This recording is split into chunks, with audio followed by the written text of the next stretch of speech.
Noong ako'y nag-aaral pa ng high school, naging tradisyon na po sa amin, Sir Red, na magtungo sa Pangasinan lalo kapag holiday. Bilang lahat ng mga kwarto sa bahay ni Lola ay tinutuluyan na malagi kami sa bahay ng tiyuhin ko kung saan wala namang ibang nakatira dahil ang buong pamilya niya ay nasa London na. Isang hapon iyon nang utusan ako ni Mama na magwali sa sahig sa master's bedroom na siyang tinutulugan namin. Tuwing papasukin ko ang bahay ni Tiyo ay meron akong pakiramdam na palaging merong nakatingin sa iyo.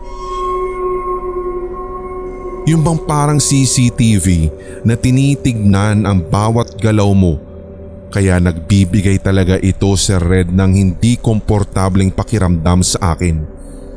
Pero dahil gusto ko rin po na matapos yung inuutos sa akin, pinipilit ko yung sarili ko na ipagsawalang bahala na lang ito. Pag-akyat ko ng hagdan para sana'y pasukin yung master's bedroom, kinandado ko ang pintuan. Habang nagwawalis ako ng sahig, narinig kong nagbukas ang pintuan na para bang may sino man na nagbukas at pasadyang ginawa iyon. Ang mas nakakasindak pa, Sir Red, sinabayan pa kasi ito ng langit-ngit ng lumang pinto na siyang maririnig mo karaniwan kapag binubuksan o isinasara ang pinto. Takot na takot talaga ako sobra ng mga sandaling iyon, pero salamat naman sa Diyos at nagawa ko pang tignan kung meron mang taong nananakot o nantitrip sa akin.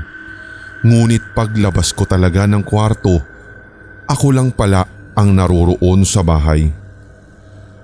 Tumakbo ako ng mabilis pababa ng hagdan dahil sa sobrang hilakbot. Pagdating ko nga sa bahay nila Lolo at Lola, nakita ko sina Mama at mga kapatid ko na nanonood ng pelikula sa sala. Tinanong ko pa nga sila kung galing sila sa kabilang bahay, pero ang sagot nila ay hindi. Hanggang sa napuwersa talaga ako na ikuwento sa kanila ang nangyari sa akin doon. Pero ang sabi ni Mama ay baka malakas na hangin lamang daw ang dahilan kung kaya't nagbukas ang pinto doon. Pinilit ko talaga sila.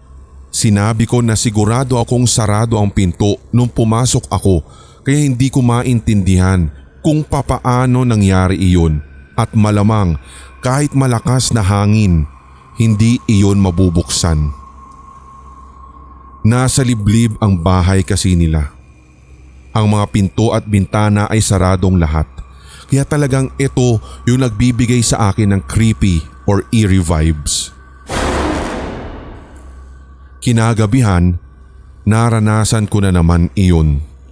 Pero kasama ko na si Mama at ang kapatid ko, pero pinagdidiinan nilang wala lamang iyon at hindi dapat pansinin.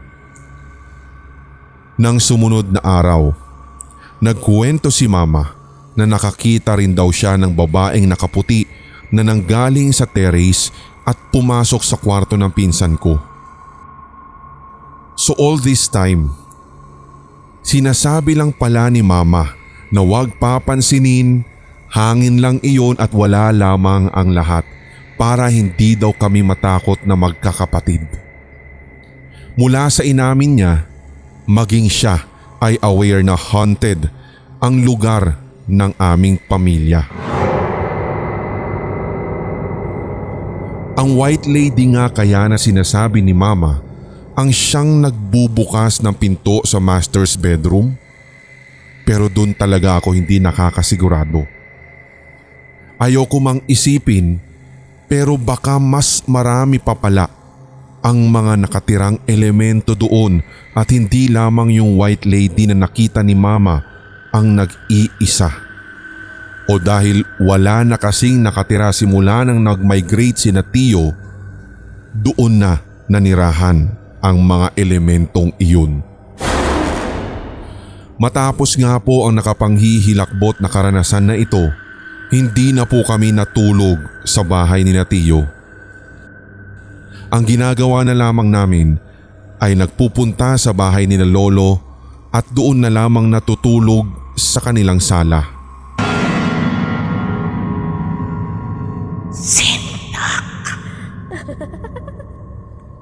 Hello Sir Red, tawagin niyo na lang po ako sa pangalang Miss Creamsilk.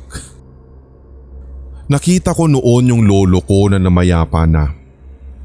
Kung hindi ako nagkakamali, 1 buwan matapos ang kanyang libing ay dumalas po yung pagpapakita at pagpaparamdam niya sa akin.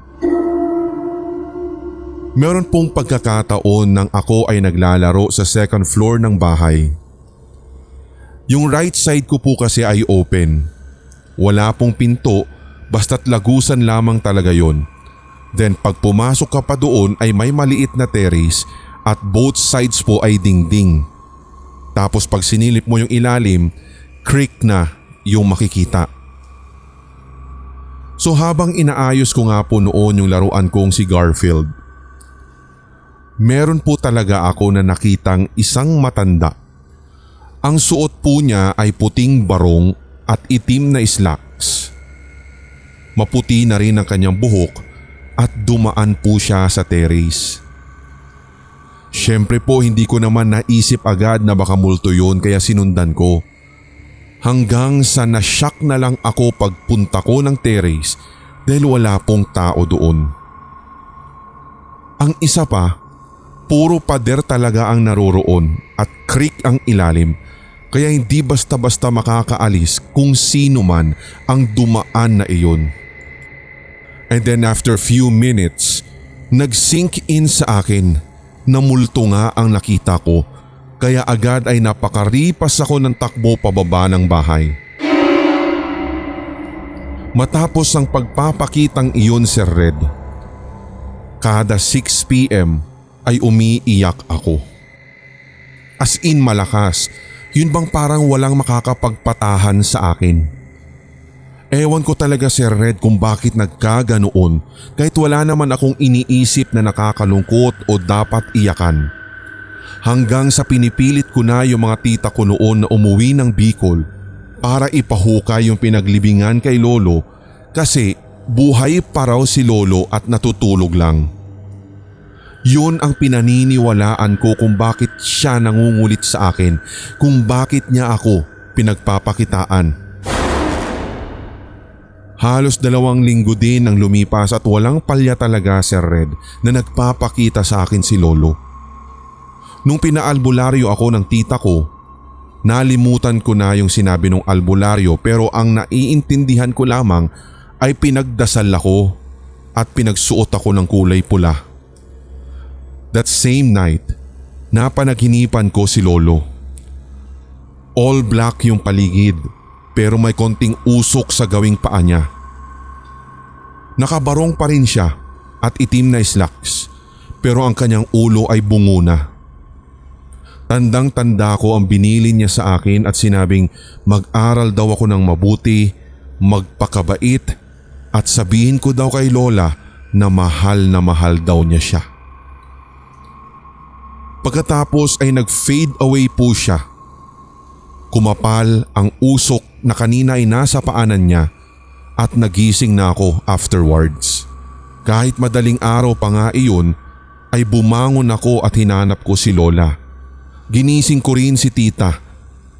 Sinabi ko sa kanila na napanaginipan ko si Lolo at meron siyang ibinilin. Napangiti naman si Lola na animoy kinilig pa. Pero natandaan niya na bago daw yumao si Lolo ay palagi daw kasi niya akong hinahanap.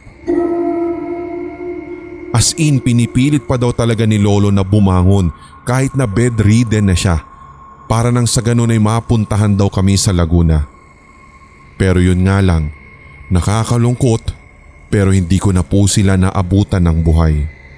Pero ang maganda lamang dito Sir Red, kahit hindi ko man siya naabutan na buhay o nag-aagaw buhay, at least nagpakita siya sa aking panaginip. At marahil ang kanyang sinabi sa akin doon ay ang siyang kanyang huling habilin nung ako'y kanyang hinahanap habang nasa bingit ng kamatayan.